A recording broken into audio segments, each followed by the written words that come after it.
नमस्कार, स्वागत आप सभी का आज के खास कार्यक्रम खास मुलाकात में। आज हमारे साथ स्टूडियो में मौजूद हैं श्रीमान रमेश चंद जहांगीर जी। आप जिला सभा दक्षिण पश्चिमी दिल्ली के सचिव पद पर अपनी सेवाएं दे रहे हैं। नमस्कार, स्वागत है आपका हमारे स्टूडियो में। नमस्कार, आपका बहुत बहुत धन्यवाद। सर, हम आपके शुरुआती जीवन के बारे में जानना चाहेंगे। मेरा नाम रमेश चंद जहांगीर है जी। मेरा जन्म 15 जुलाई 1964 को जी। यूपी में जिला मुजफ्फरनगर में राजपुर गांव में हुआ। अच्छा। जन्म से जो है मैं एक मेधावी छात्र रहा हूँ, लेकिन घर की स्थिति जो है वो पारिवारिक स्थिति ज़्यादा अच्छी नहीं थी। ठीक। विशेषकर जो है पैसों के मामले में। जी। तो मेरा आरंभिक जीवन जो है बहुत मुश्किल में जीता। 5वीं क्लास पास करने के बाद मेरी पढ़ाई जो है रोक दी गई, सिर्फ एक पैसे की वजह से। अच्छा। उसके बाद फिर जो है अलग से प्रयास करने के बाद दोबारा शुरू हुई। जी। और जिस टाइम मैं 6ठी क्लास में गया तो 1 महीने बाद वो शुरू हुई थी। अच्छा। ये सिलसिला चलता रहा और 8वीं क्लास तक जो है 8वीं में मैंने फिर अपने डिस्ट्रिक्ट को टॉप किया। स्कूल को नहीं, डिस्ट्रिक्ट को टॉप किया। बहुत बढ़िया बात है। मैंने 9th पास किया, उसके बाद 10th किया। 10th के बाद फिर जो है, क्योंकि 10th में साइंस और बायोलॉजी, मैथ और बायोलॉजी दोनों चीज़ थी मेरे पास। मैथ में मेरी रुचि ज़्यादा थी, तो 11th में वहाँ पे एक चॉइस थी कि आप या तो मैथ्स ले सकते हो या बायोलॉजी ले सकते हो। जी। मैथ में मेरी रुचि अच्छी थी, तो मैंने कहा मैं मैथ को रखूँगा। तो वहाँ पर जो है 12th फिर मैंने साइंस और मैथ से की। बहुत बढ़िया। अपनी सर्विस सेक्टर के बारे में थोड़ा सा बताएं। जैसे मैंने 12th पास की अप्रैल 82 में, उसके बाद मैं दिल्ली आ गया। जी। हमारे भाई साहब हैं, मामा जी के लड़के रामपाल जहांगीर। अच्छा। वही मेरे प्रेरणा स्रोत हैं और वही मेरे एक तरह से गुरु भी हैं। वो मुझे यहाँ पर ले आए और यहाँ पर जो है जिस स्कूल में वो टीचर थे वहीं उसी स्कूल में उन्होंने मुझे जो है 83 में, सितंबर 83 में उन्होंने मुझे वहाँ पे एलडीसी की जॉब पे लगवा दिया। बहुत बढ़िया। 5 साल तक मैंने वहाँ पर नौकरी की, 83 से 88 तक। जी। उस टाइम जो है मेरा रुझान जो है वहीं रहते रहते मैंने बीए की, और क्योंकि सर्विस में था इसलिए जो है बीएससी तो हो नहीं सकती थी प्राइवेट, इसलिए प्राइवेट जो है बीए की। जी। उस टाइम जो है टीचरिंग में मेरी रुचि थी पहले से ही, तो बीएड के फॉर्म निकले। तो उस टाइम जो है जैसे आजकल एडमिशन होते हैं उस तरह नहीं होते थे, एग्ज़ाम होता था और एग्ज़ाम को जो भी उसको जो है क्वालिफाई करता था उसी को बीएड में एडमिशन मिलता था। जी।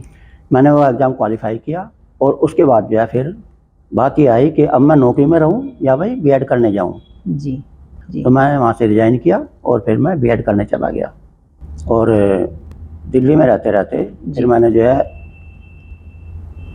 एमए की। अच्छा। और हालांकि एमएड करने का मेरा विचार है, अभी भी रखता हूँ। लेकिन जैसे मुझे टाइम मिलेगा तो एमएड करने का भी विचार है। बहुत बढ़िया। तो ये मेरे एजुकेशन के बारे में। बहुत बढ़िया। तो सर, अपने व्यवसाय के बारे में थोड़ा सा बताएं। जिस टाइम मैं वापस आया तो उसके बाद सरकारी टीचिंग की कोशिश की, सरकारी में नहीं हो पाया। प्राइवेट 3-4 जगह 3-4 स्कूलों में मैंने टीचिंग की। उसके बाद जो है 95 में एक कंपनी है, ताज होटल की ब्रांच है, वो ताज एयर कैटरर्स। अच्छा। वहाँ पर इस पे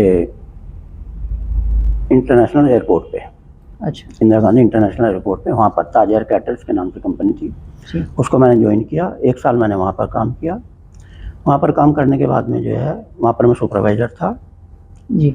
उसके बाद जो है फिर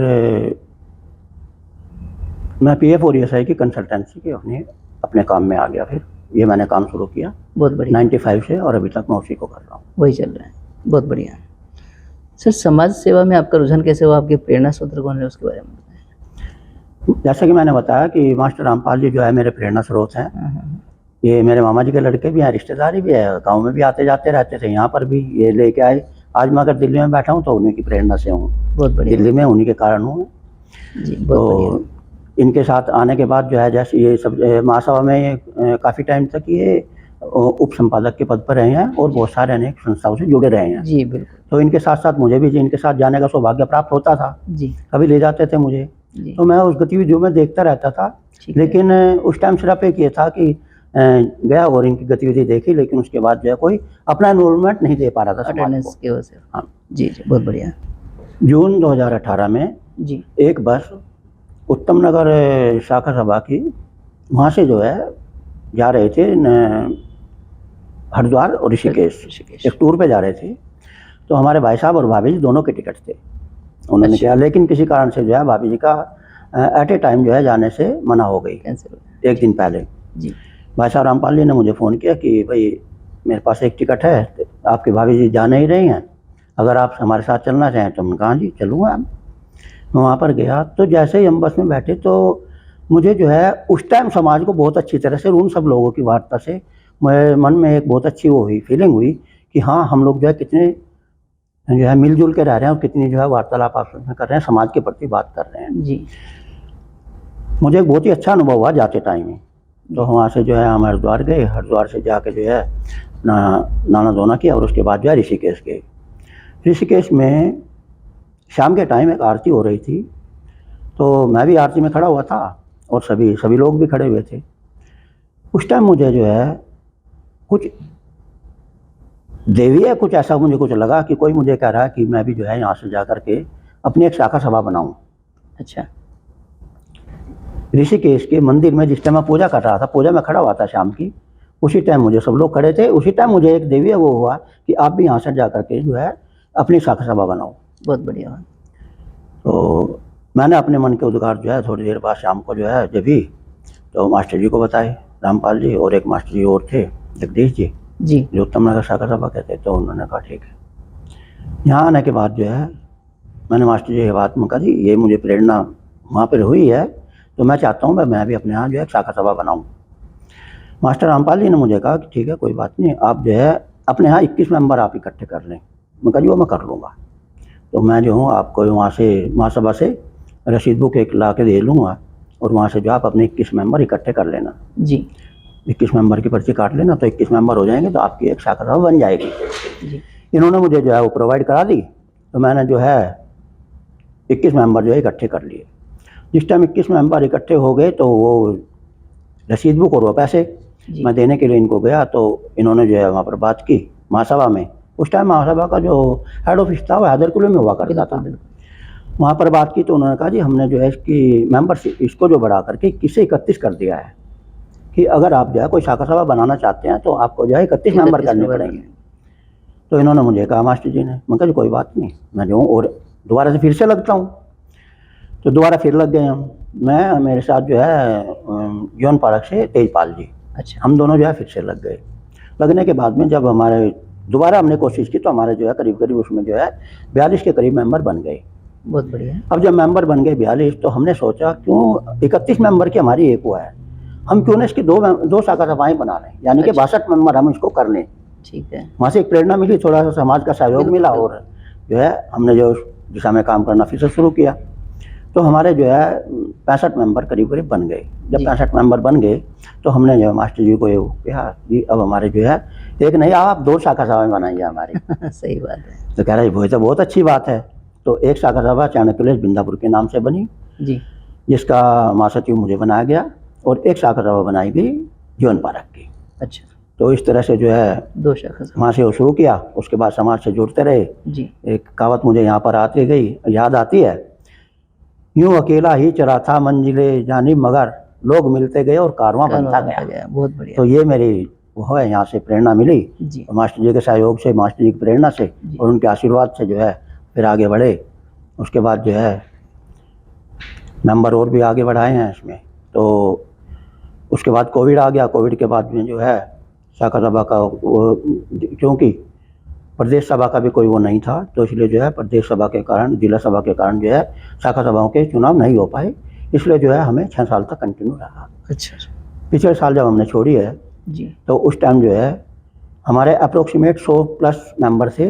अच्छा। लेकिन चूंकि राजापुरी की एक शाखा सभा और बनाई गई है इसी में, तो हमने राजापुरी के मेंबर्स को अलग कर दिया।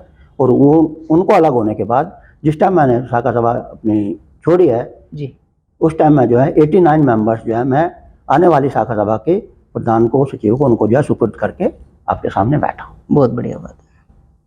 तो सर जो भी जिला सभा दक्षिण पश्चिम है उसका जो सचिव पद है उसके बारे में हाँ जी। बताइए, यहाँ तक का सफर जो क्योंकि जिला सभा के पिछले साल चुनाव हुए थे तो उसमें जो है एक कंटेस्टेंट हुआ था कि हाँ भाई जो है जिला सभा के चुनाव में फॉर्म भरे जाएंगे। जी हम लोग 3 मेंबर थे, तो ये वो बात बनी कि तीनों में जो है एक को जिला सभा का पद दे देते हैं, अध्यक्ष का पद दे देते हैं, एक सचिव हो जाएंगे और एक कैशियर हो जाएंगे। जी तो ये बात आपसी सहमति से हो गई थी। तो उस टाइम जो है फिर जो हमारे गुलजारी लाल जी हैं वो जिला अध्यक्ष हैं, मुझे जिला सचिव का दक्षिण पश्चिम दिल्ली के जिला सचिव का पद दिया गया जी और बाकी जो है हमारे तीसरे मेंबर जो थे उनको कैशियर का पद दिया गया। तो आज मैं जो हूँ एक करीब 1.5 साल के करीब हो गया है, जी तो मैं जो हूँ जिला सचिव दक्षिण पश्चिम दिल्ली के पद पे जो है जी मुझे कार्यभार दिया गया है और उसकी मैं सेवाएं दे रहा हूँ। बहुत बढ़िया। सर बात आती है कि अपने व्यवसाय की और समाज दोनों के पीछे आप इतना समय दे रहे हैं, तो इन सब के पीछे है बात परिवार की। तो जी। परिवार के बारे में थोड़ा बताएं। जहाँ तक परिवार की बात है, मैं एक बहुत ही गरीब परिवार से आता हूँ। हम कुल मिला के 6 भाई बहन थे।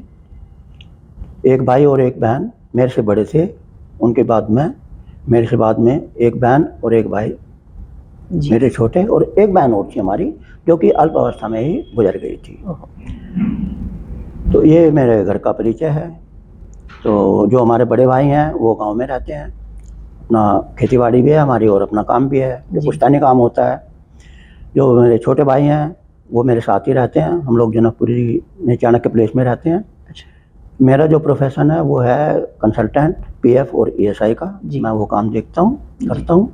और जो मेरे छोटे भाई हैं वो शादियों में जो वीडियोग्राफी फोटोग्राफी होती है जी वो करते हैं।